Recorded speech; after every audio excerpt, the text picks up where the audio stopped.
I'm Joel Dallows with the Atlanta Symphony Orchestra. Vibrato is what we use to color the note when we're playing and to give a different style and sound as we're playing the cello. And what that is when you put the finger on the string, it's the process of rotating the hand back and forth to get the optimal type of color. If I want to get a moderate type of sound, I would pick a medium tempo. If I want to get a scarier type of sound, I can vibrate really fast. Now let's talk about how we vibrate, because this is something that can be challenging to learn. The first motion that I like to talk about is if you take your hand, and we're going to usually focus on the second finger because that's the easiest finger to start learning how to vibrate on. And you move the arm back and forth, and then narrow the path less and less until my finger becomes a fixed point.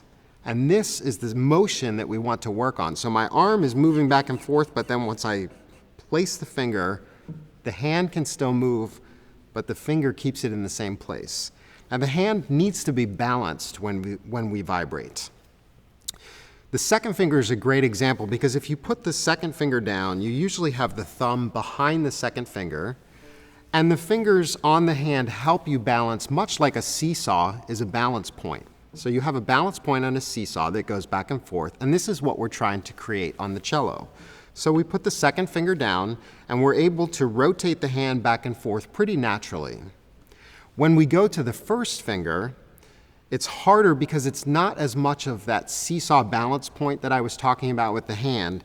So what we do is we bring the other fingers closer to the first finger to help us balance. And you can see I use the weight of my other three fingers to balance the hand when I vibrate. When I go back to 2, the hand is more squared up.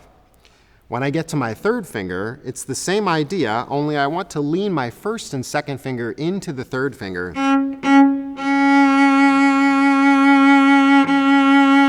And this helps me, again, find that natural balance point. And of course, we have the fourth finger too, which is the littlest finger and probably the hardest to vibrate.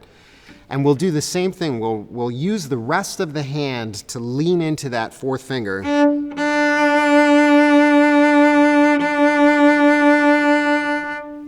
So remember, when you're learning how to vibrate and you get that fixed position on the hand, to use the other fingers to help each finger feel like it's balanced, just like a seesaw would be. And that's vibrato.